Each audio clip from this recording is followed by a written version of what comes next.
Welcome to USA Global TV and Radio, where our mission is to provide education, entertainment, hope, and inspiration. USA Global TV and Radio connects you with experts and audiences all around the world every single day to help you succeed in business and to live a richer life. Visit us at usaglobaltv.com to learn about career and life-changing training and mentoring programs like the Listening Mentor. Subscribe to our newsletter to stay informed about our special programs and offers. Discover how you can become a guest on one of our shows or a host or producer of a USA Global TV and Radio show of your very own. That's USA Global TV and Radio, where the doctor is always in.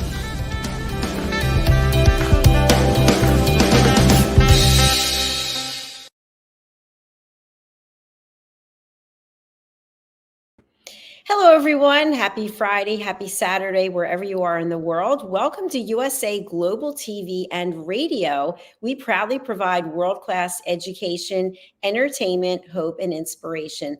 I'm Dr. JACALYN KERBECK, and it's my absolute pleasure to host this show, which is Coexistence and Sustainability with Pet Psychic Aminah. Today, we're going to be talking all about how to be space savvy, creative solutions for apartments with pet owners. So if you think about it, maybe you're considering getting a very large dog and you're living in a tiny home, or you're living off the land, or you're living in an apartment. Does this make sense? We're going to explore this as well as a number of other creative ideas for how to keep your pets if you live in a small space.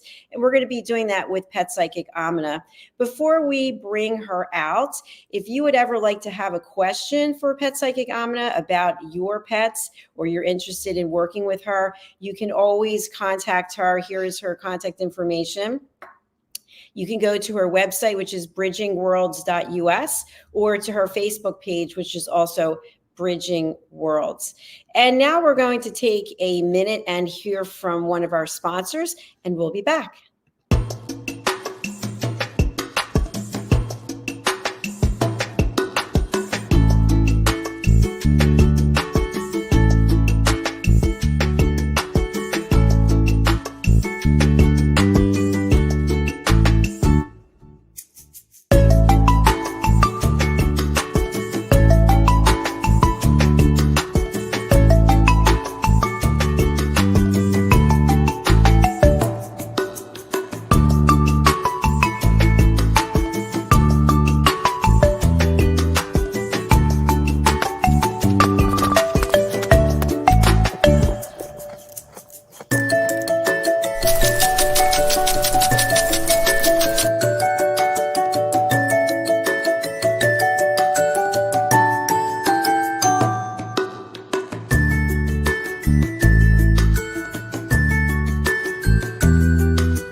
Thank you so much to Diane Floyd-Bame and Boomer the Bunny. Now we're going to return to our program. Let's welcome Pet Psychic Aminah. Hello, hello, hello, everybody in Greenville. It's good to see you today as we have another fabulous episode on coexistence and sustainability.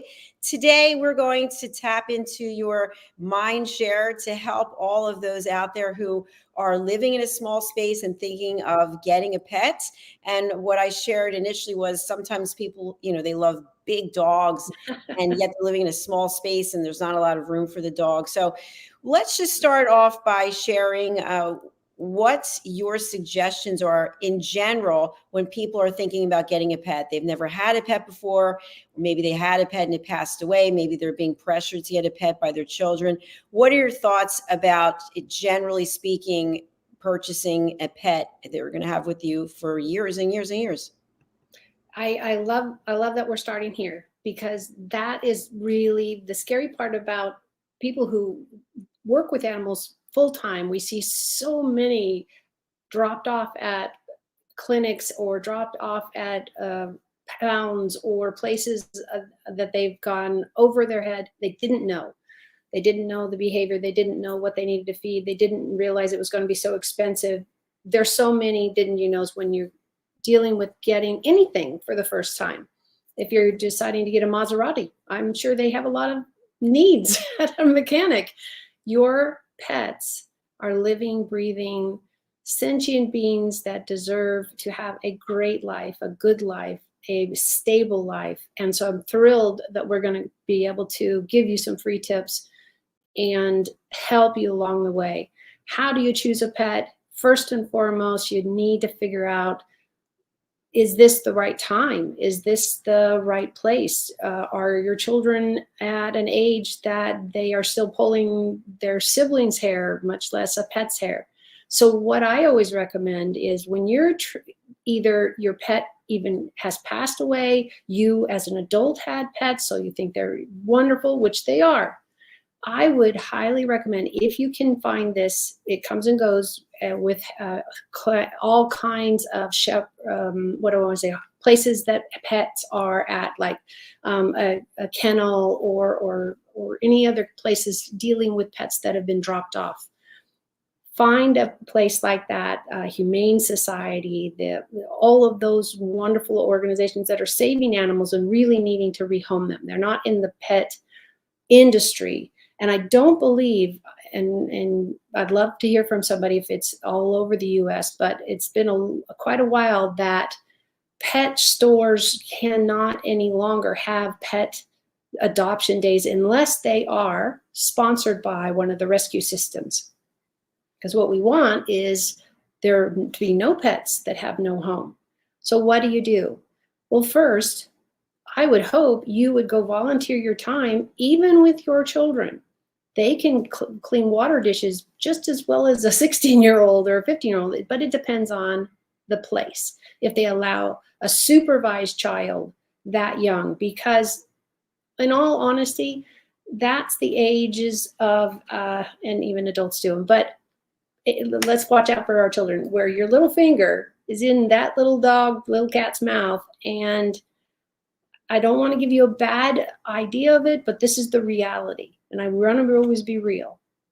If your child goes to a shelter or goes to an that PetSmart or one of the big stores that deals with animals has a adopt a day, all of these fun, wonderful places, and your child gets bitten, broken the skin, bitten for whatever reasons, how, the pet 99% of the time is blamed and is pulled off of that day to get adopted because they bit somebody, and or the family went crazy and said, oh my God, he bit her, it's all there. You have to get this cat should be put down. I don't know about you. I mean, most people don't bite each other, but if you've ever been yelled at, screamed at by even a best friend, and you repaired it later, and or one of your teenage friends, if you're in that age range, things that to trip you would be funny, it's not. There's so many other things that people think are fun, and an animal who is trying to protect themselves from a child pulling their ear or stretching their legs or holding them in a way where they don't feel safe in their arms that is up on the parents. That's up on the adults that have come with the child. So remember, when you go to Adopt-a-thon, which I hope you do, and adopt a pet that really, really needs a home, as opposed to, oh, I absolutely need this breed. It's the only breed that I've ever read about that will only be good for my children. Yes, that can be true. But a mutt, meaning we have no idea their DNA, nobody wants to spend the money to find out how many different types of dogs they are, but you go spend time with that animal. So many shelters, Dr. JACALYN, will actually welcome you in on certain days and time to bring your children to sit with the kitties, to sit with the puppies, because their job and their goal is to find them a home.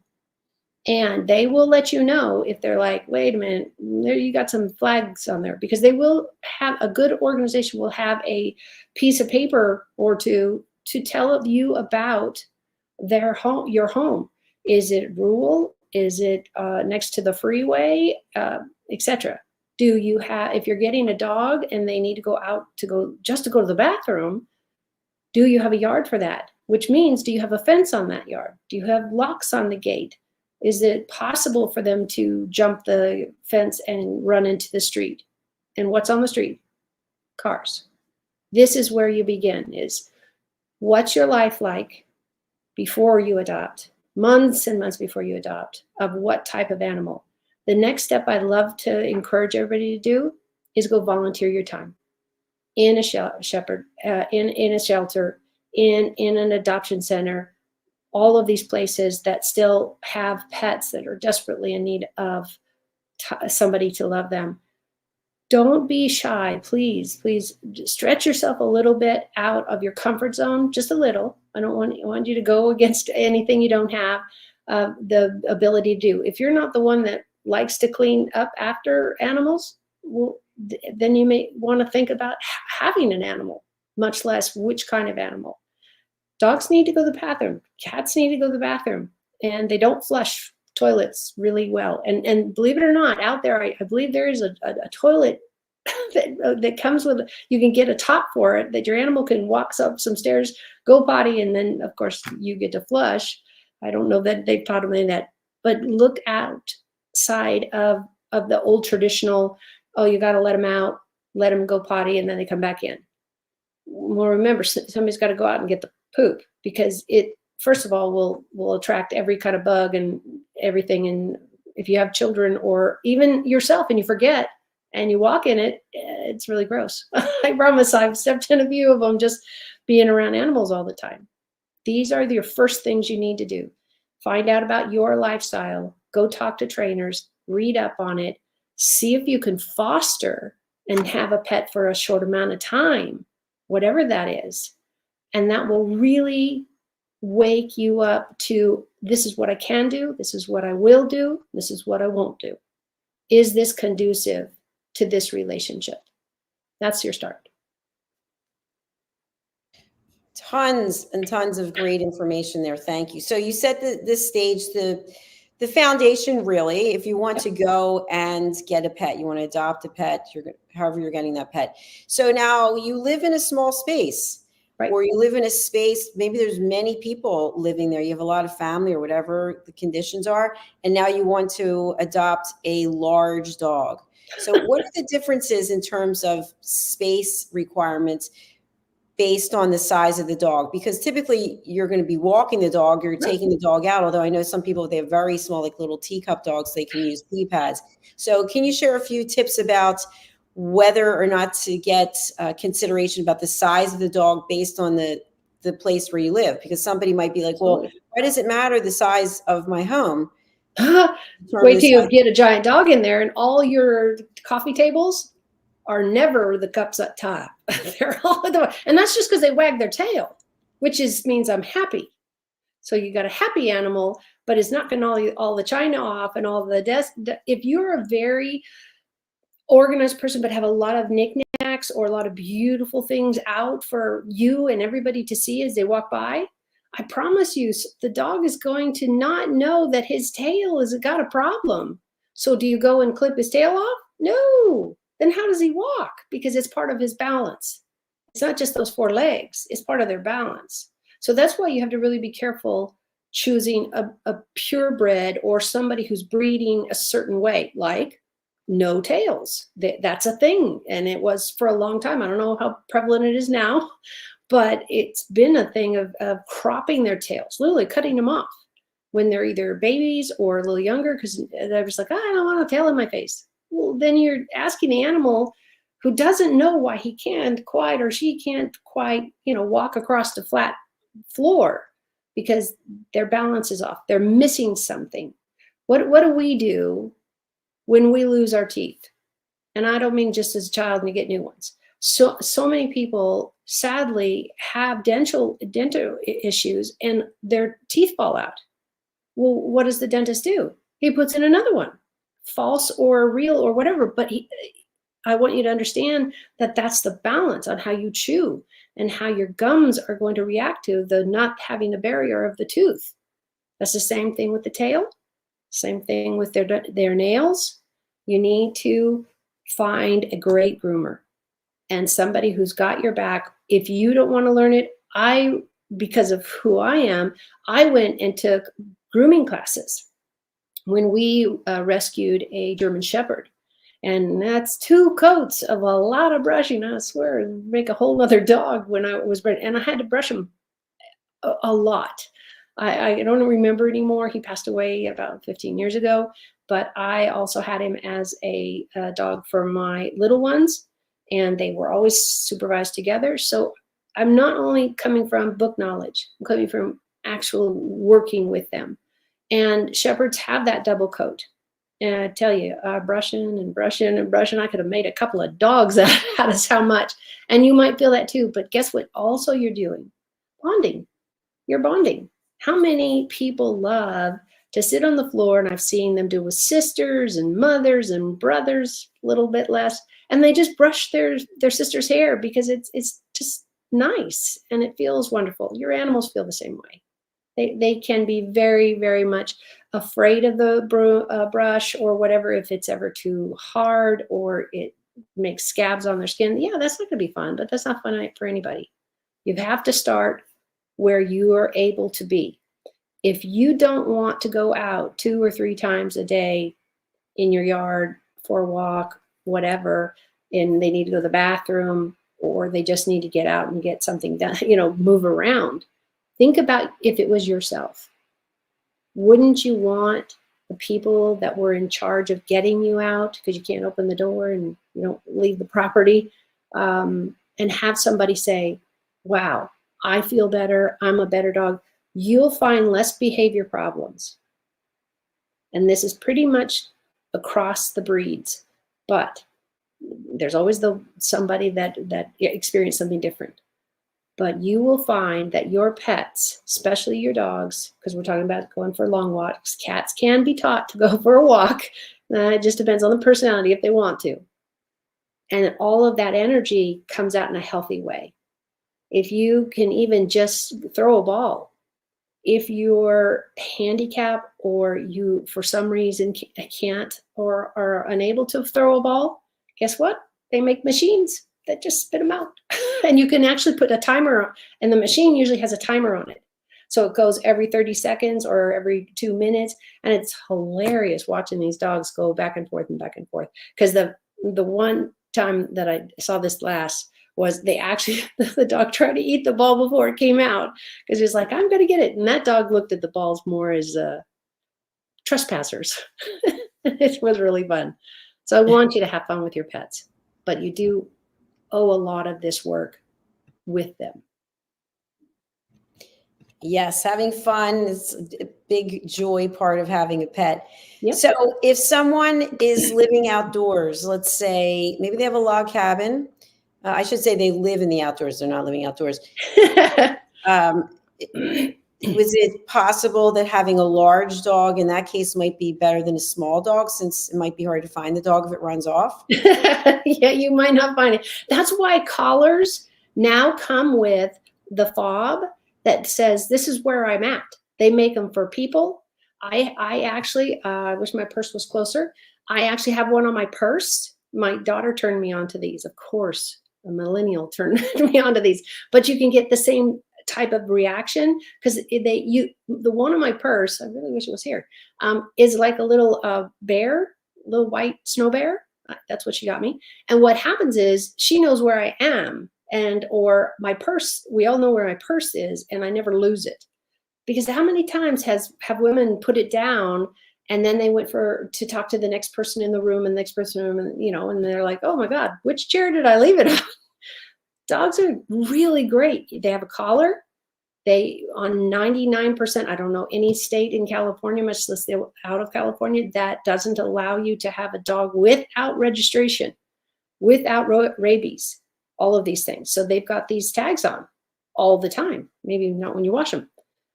What's really great is you can add to that, and they have these trackable ones. So if you've got a runner, meaning your pet, who loves to go see the neighbor, and the neighbor doesn't tell you that they are there, or, oh my God, they, you know, ran across the street, you will be able to track them. I hope, I honestly deeply pray and hope you guys never have that dog that runs all the time, because it gets to be so dangerous for them. Cars, we can't stop fast enough. And it's a horrible, horrible thing for the person who hits your pet, as opposed to as with you losing that pet, or thousands of dollars of reconstruction. Cars do a great deal of damage to roads and streets. We see how many times we have to service the road, and those are just tires. Imagine your animal being out there. So your fencing and your ability to know where your pet is really important. And nowadays it is so magical that you can get, again, these little fobs. I don't know the company's name. I'm sure there's more than one. And again, it looks like, what would it look like? It looks like a little charm, but it's plastic. So it's good with water, it's good being splashed on, and it just says, whoever's got this, because again, if I had my purse here, I would show you. It just looks, it's a little round thing is hooked to the strap of my purse. So if I lose my purse, guess what? All I do is call my daughter and say, hey, could you look it up on the computer and see where my purse is? Because I don't know. And that happens. Imagine your pet getting lost and getting hit by a car, and yet you and the person who hit him, who's hopefully gotten a medical treatment, doesn't know who to call. I really want you to live with this last statement about this one thing so far. If your animal gets out ever, and we don't know sometimes, and there haven't been jumpers before, and there's no chip that you can prove that this is your animal, somebody else can also take it because you can't prove it. There's a whole thing in animal thievery, but also if the animal's injured, it'll get taken to a vet, and the vet is like, okay, whose dog is this? That will help you be reunited with your animal. It's such a blessing. Yes, excellent, excellent. I was just thinking to myself that if you have a large dog in a small space or a small dog in a large space, there are obviously opportunities for them to get injured or to get lost, or maybe to feel like they don't have enough room. So what about outdoor space? So if you live in an apartment, you know, typically you can find places where they have dog parks. Absolutely. But you know, you might be in a studio bedroom apartment, you know, with no bedroom, it's just a studio. Maybe the bed comes out of the wall. What do you have exactly than if you have pets? Yeah, your living style should reflect the size of your pet. If you're in a 1-bedroom apartment and you have permission from your landlords to actually have a pet, which would be miraculous, because it's such a small place. But there's Chihuahuas. There are little pinkies all over the place. They're little pocket pets. I mean, Dr. JACALYN, I don't know if you've seen them, but I've seen a woman walking around with a bag, which is technically a purse, and out pops this little bitty dog. It's just hilarious. Sure. So think about what your life is like. Are you at work 8 hours, 12 hours, 60 hours, and your dog would be alone? Please don't get a dog. Please don't. Because otherwise you are creating stress on their life and not having their person around. Dogs specifically, they're pack animals. Remember, that's their go-to, is be with the pack. Let's say you go with getting a babysitter, or they go to the pet daycare. Believe it or not, they exist. And you just need to find that situation that works. And if you're willing to spend the money to have that pet in your life, then I applaud you. Great. They're supervised. They get food. They get to go potty. They get to be with a whole bunch of dogs. I mean, that's amazing. But that's very expensive. It can be, because you're going to get good care. You're not going to just have your 12-year-old neighbor's boy come over and I'm telling you, the 12-year-old will be thrilled. But what happens if the dog runs out and gets hit by a car and you have a 12-year-old? What happens if the boy, girl drops, trips, whatever? What happens if the cat bites him? You're dealing still with a minor. And there's a lot more gravity to that injury and knowledge. Can it happen? Sure. There's tons of animals and people that have their children at very young ages, and they're very, very educated. That's for you to vet them. The same thing as if you're hiring, I don't know, a lawyer or a psychic or a physical therapist or any personal service. Be aware of, if you've decided that a pet is really, really what you guys need, that is terrific. I'm really terrific for that. So what I want you to cautionary is find out what that pet needs. Day, night, weekends, and for the next 10 years. That's what should be in your mind. Not, oh, this is so cute and I love him so much and I'm going to keep loving him. And I hope you do.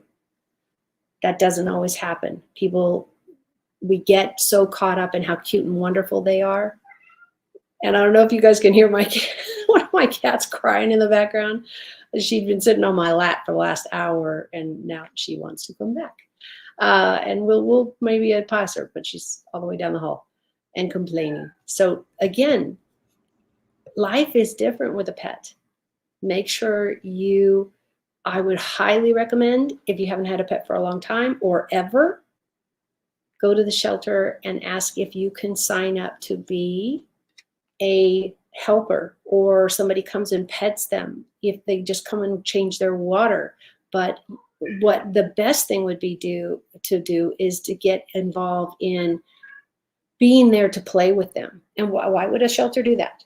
Because you make a better pet. They will have somebody in to come play with them, maybe clean the litter box, which is so important for their health, everybody's health. It's like not flushing your toilet for a week.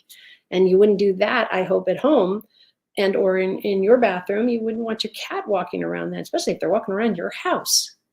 All that type of disease possibility.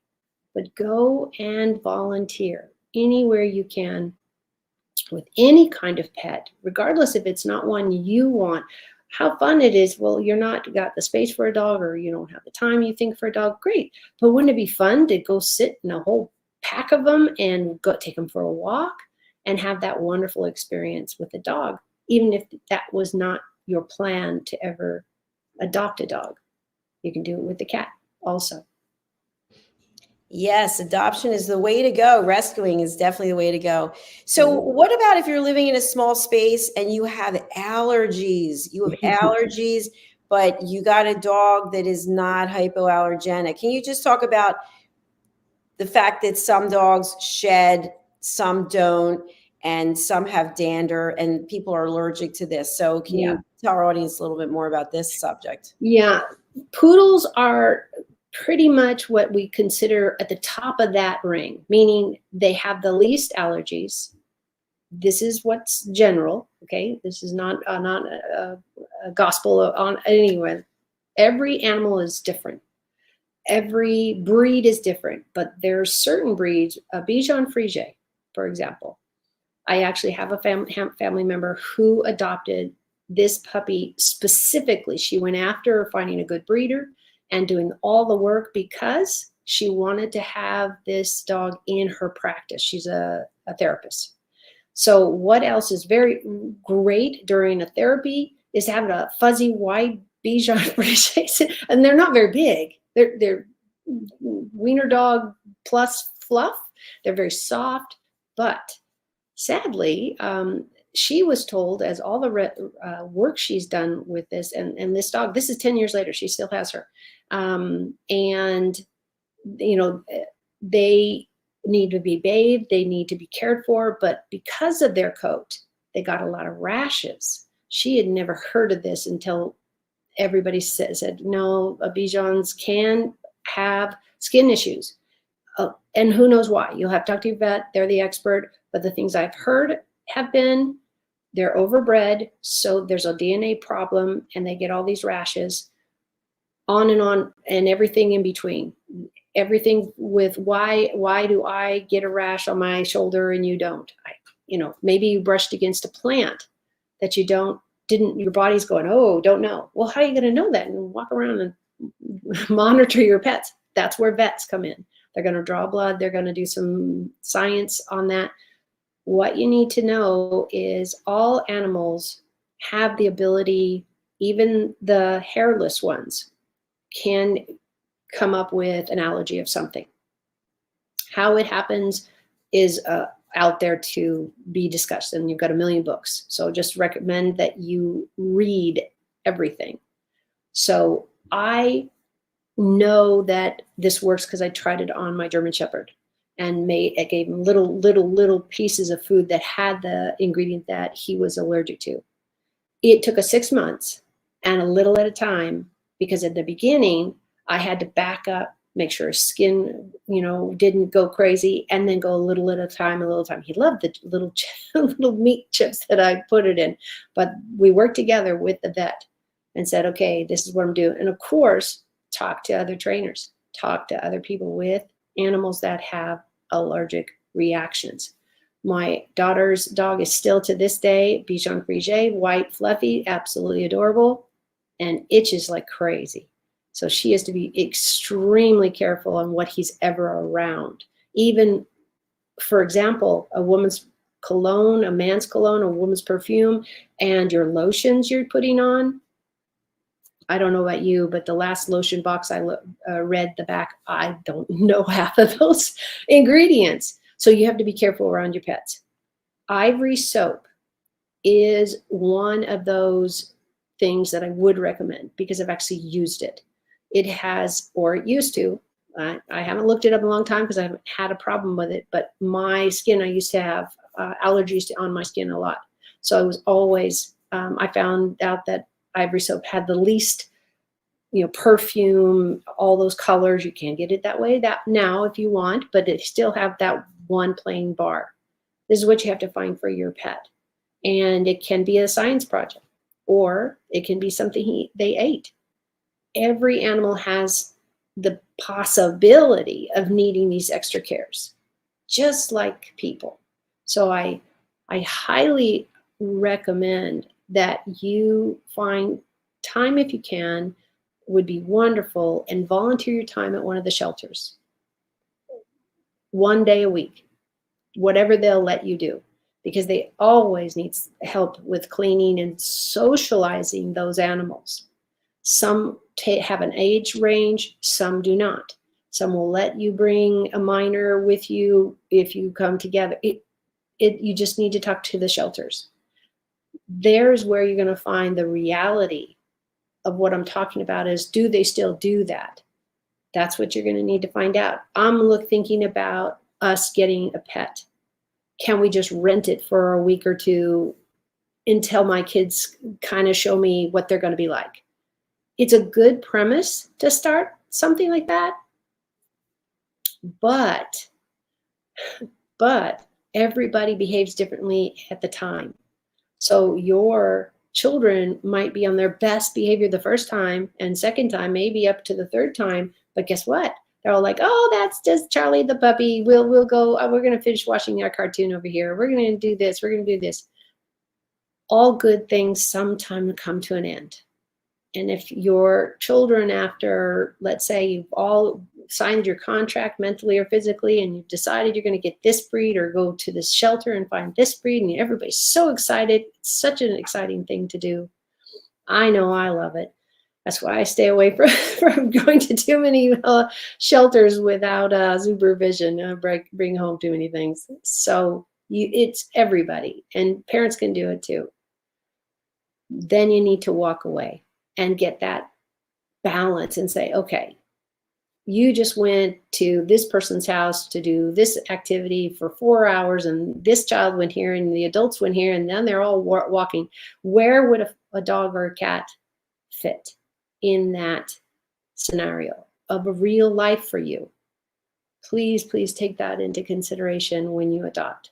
It is a life, and they deserve to have a wonderful life, especially if they've been in a shelter or been passed around. I love all we have 3 right now rescue kitties, and they're all different ages. One's much older than the others. And then we have the little young one. It would be great if I could teach her to run through my office at this moment, but she's a little wild thing. And she keeps everybody in line, and she keeps my one grumpy one, who's our oldest, who always like, I don't want to play with you. It's like a little grumpy old man. And that little girl finally gets him to play because she's just everywhere. I don't know if you guys are packing something. I've been packing things. I got a whole bunch of changes in my life so I've got stuff everywhere. So it's too funny when the other day I'm going to fill one of the boxes, which I thought was empty. That's my gift. And this little bitty kitty, when I stood the box up, because it had been laying down, and all of a sudden this little kitty pops up, and she cries at me and says like, oh, I don't want it that way. This is what having animals is like. This is what it should be like. But you need to remember there's a cost in dollars and cents to care for them, and whatever equipment you need for them, a carrying cage as we have for the cats, leashes for the dogs, if they need flea treatment, that's really, really important, and a good vet.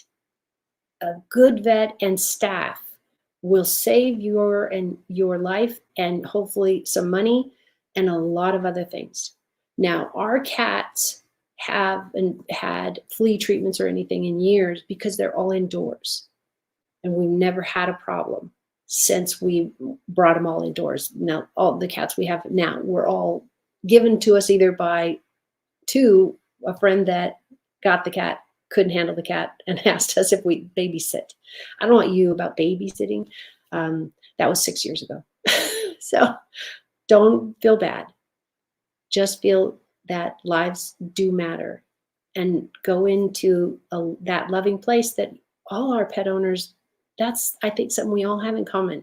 We just really, really love being there for someone else and outputting that and having them curl up while you watch the movie. And I have literally teased my cat a couple times to tell him the story. And did you hear that? And they look at me like, and then I have a human walk through the room going, what are you doing? Well, I'm explaining the plot to Thomas. And it's just hilariously fun. I hope that for all of you. I pray for that for all of you. And why I do what I do is I'd rather give out, like here at this fabulous platform that Dr. JACALYN has kindly let me be a part of for over a year now, and give this free advice. If you have a problem with your pet and you have an issue, send me an email. I'd be glad to take care of it, talk about it, game plan with you on our show. That is always a possibility. So please think about, animals do have a right to a good life. The ones that are out loose are literally counting the moments, not the days, of when their life is over. They either can't find enough food, they get hit by a car, is super common, and or somebody terrible grabs them and does things that we're not going to talk about, but it happens. And they fight for food and dominance. Cats are singles. They're not a part typically of a group. Now, will they be all grouped together? Sure, everybody's warm if they all sit together. But a pack animal, your dog specifically, and anything in the canine, they're going to be all over the place, and they're going to have an alpha and omega, the whole line of who's in charge. What usually happens is somebody is afraid of dogs and tells somebody, the city, the county, whoever that is, and these animals typically get caged, usually trapped and in a humane cage, and then 90% of them, depending on the day, year, what month we're in, and year, part of our world is going through, is we have too many pets with too little owners. So remember that you're adopting a life. You can save lives. You really can. And I know I'm living that. We just upped our cat number to 4 because this 4th kitty lost their mom. And when our friend died, we agreed to take on another cat, and that happens. But you make sure you're doing what you're capable of doing: food, vaccines, all of this kind of stuff, and behavior. You need to give them time to get over it. Cats are great about doing their own thing. I wish you well, especially on whatever pet you are looking at. Well, that was a plethora of information. Oh my goodness. Congratulations. Well, you and I both know I have everybody today. For this amount of time, and my passion is deep about saving lives. And yes. We can do that when we love each other. And you had puppies. I love your puppy pictures. Yes, and I've had, all of my animals have been rescues.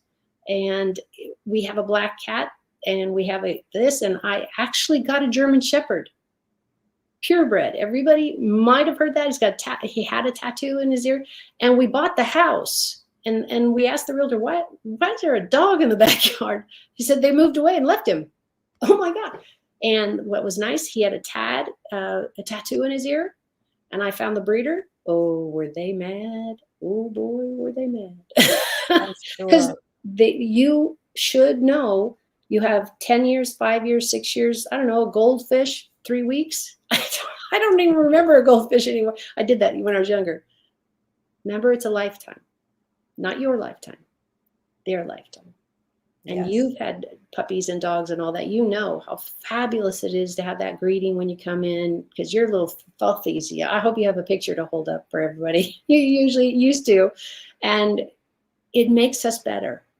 I have somebody I can squish and they won't quite run away, because cats are a whole independent thing. But you can tell them anything you want. Guess what? They never tell your secrets. It's very true. Very true. Again, you shared so many fabulous topics today. We've actually been working together for over 3 years, which is tremendous. And I did ask people at the beginning of the show if they ever have a question that they want to pose to you, or if they're looking for a psychic like you to talk to their pets or tell them what's going on. You have a website, and you also have your Facebook page. Let's look at your contact information and go ahead and share this with people if you would. How do they get in touch with you? Yeah, all you need for an appointment is just send me an email. Phone calls are a little bit difficult. I don't answer the phone as often as I probably should, and I let it go to voicemail, because I have a very long track record of people asking me all what they want right in that phone call, and I don't have the time at that moment to go into all those details. It's not fair. So I require everybody to just make an appointment. And then all of that time is dedicated to you and your pet, living past, other family issues. I am a trainer of people and pets.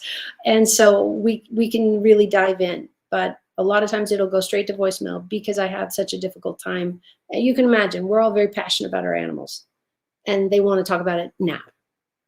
I don't usually have space now. It does get really busy in my life, and sometimes I'm in the middle of something like this. I try to give back and donate all this God-given information and all the classes and the work and the hands-on experiences I've had, and they don't go away. I've got so many more coming up. I'm not going to break the wheel now because I'm working on something really exciting. And Dr. JACALYN, we'll just have to wait and see. Woo! Did I leave it open for you or what? Yes, I love it. I love it. Thank you. Thank you. Thank you. Well, my dear friend, we've come to the end of our show. We actually started early today, which is great. So we got some extra 5 minutes in today. Very nice. Yeah, So, as long you know me, I'll talk until you say, okay, yes, we're good for next week. Well, we have another show coming up now, so we have to go. But I'm going to really wishing you a beautiful weekend. And thank you again for all the incredible shares that you have been giving for 3 years plus here on our platform. And we look forward to seeing you next week. And everybody else out there, be safe, be happy, take care of yourselves, take care of your pets, and realize that it is a long-term commitment when you're bringing a pet into your life. We take it very seriously here, coexistence and sustainability with pet psychic Aminah. Thanks so much. We'll be back again next week. Bye, Aminah. Bye, everyone. Be safe everyone. out there. Bye. Bye.